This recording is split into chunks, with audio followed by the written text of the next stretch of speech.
découvert que cette formation existait il y a peu de temps puisqu'elle est récente et mon parcours professionnel m'a donné envie de me tourner vers quelque chose de social parce qu'avant j'étais formatrice informatique, donc c'est une reconversion quasi totale. Je pense que le contenu d'AES correspondait tout à fait à mes attentes. J'étais à la fois dans quelque chose, un accompagnement individuel avec la personne, des accompagnements collectifs aussi, de groupe, et je travaillais en équipe surtout. Donc cet aspect-là du métier m'a attirée. Et ben, j'ai lu aussi les référentiels parce qu'on apprend beaucoup aussi du contenu de cette formation en lisant le référentiel de formation. Auparavant, j'étais TISF, j'ai fait ma formation de technicienne d'intervention sociale et familiale en 2002. J'ai été diplômée en 2004, j'ai travaillé dans une association d'aide à domicile pendant 12 années. Et au bout des 12 années, voilà, j'avais fait le tour de la profession TISF. Je travaillais en partenariat avec des assistantes sociales et ce projet de faire cette formation a toujours été pour moi quelque part une évidence et donc j'ai passé le concours et voilà, je suis donc en 3e année aujourd'hui. Alors j'ai toujours voulu faire cette formation depuis que j'étais au lycée déjà. J'ai pas passé le concours directement après le bac parce que j'avais peur avec le bac et le concours en plus ça faisait un peu trop. Donc j'ai pris l'initiative de faire 2 ans de fac avant pour mûrir, faire réfléchir cette idée. Et j'ai passé le concours donc en 2016. Et donc voilà, maintenant je suis très heureuse d'être là.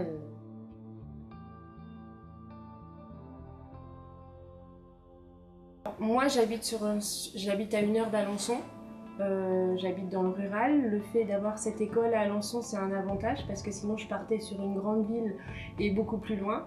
Donc avec ma situation personnelle, pour moi Alençon c'était une opportunité.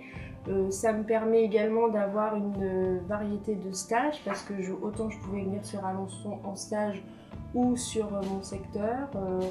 Donc là, au niveau du territoire, c'est assez large et on a quand même un large choix par rapport au stage, pour les structures par rapport au stage. Alors au sein de l'IRF à Alençon, c'est que déjà c'est une petite ville, mais qui offre quand même beaucoup de structures, je trouve, pour une ville comme Alençon. Et la Croix-Rouge à Alençon, notamment le fait que ce soit la Croix-Rouge, c'est quand même assez connu. Et aussi l'ambiance qu'il y a. Au niveau des formateurs, je trouve que c'est un peu comme une grande famille. Même dans les promos, c'est un peu une grande famille, c'est très familial. On sent qu'on est coucouné un petit peu. Et c'est très agréable de se sentir aidé et soutenu. Alors pour moi, ça a été un choix. Déjà, quand j'ai découvert cette formation, honnêtement, sur le site internet, c'est le premier endroit où j'ai trouvé la formation. Les dates correspondaient aussi à ma disponibilité. Et le fait d'être qu'à 40 km de chez moi a favorisé aussi mon choix. C'est qu'on a un accompagnement quotidien par nos formateurs sur le centre.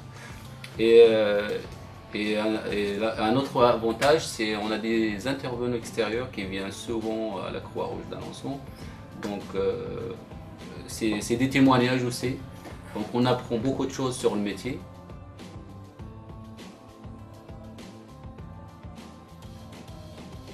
Je pense qu'il ne faut pas se diriger sur ce métier au hasard, il faut que ce soit le fruit d'une réflexion assez forte. La formation d'AES elle dure 1 an, 13 mois. Effectivement, il y a un impact un petit peu sur la vie de famille pour ceux qui en ont une. Sur la vie personnelle, il faut comprendre qu'il y a du travail à fournir le soir à la maison, il y a des stages, peut-être des déplacements, mais ça vaut le coup puisque une année s'est vite passée et quand on se retrouve diplômé, on se dit pourquoi je ne l'ai pas fait plus tôt. Alors déjà d'anticiper quand même cette formation, parce que c'est 3 ans, ça passe vite mais c'est quand même relativement long parce que ça engage quand même des sacrifices qui peuvent être financiers ou même familiales. L'organisation aussi, du coup, ça en découle. Mais surtout d'avoir ce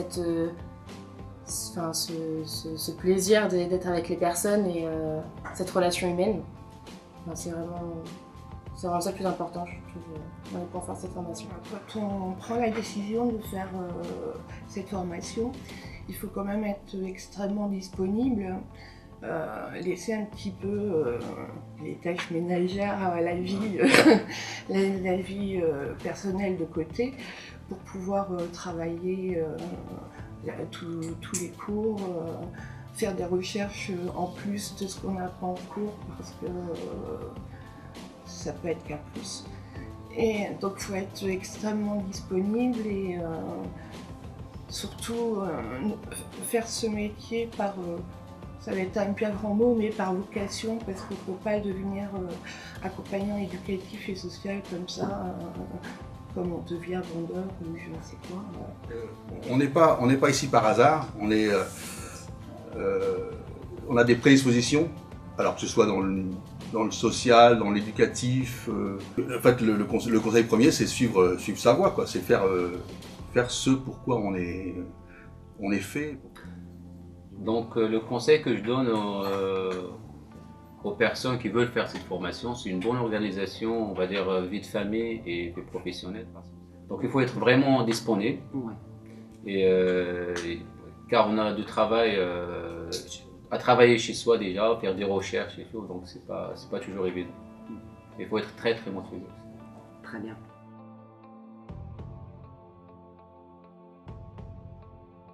Cette formation sur 3 ans, je dirais qu'au niveau de la théorie, on a des intervenants professionnels extérieurs qui nous apportent beaucoup. Les stages que nous faisons permettent de mettre en lien la théorie et la pratique. Et ça, c'est un point fort, je dirais, par rapport au stage de la formation. Déjà, en sortant de cette formation, je me suis sentie plus professionnelle qu'à l'arrivée. J'ai pu recouper ce que je connaissais sur le terrain avec des apports théoriques que les formateurs nous ont apportés, notamment un contenu sur la psycho, qui était totalement inédit pour nous. On a appris beaucoup sur la législation autour de ce métier d'AES, les nouvelles lois.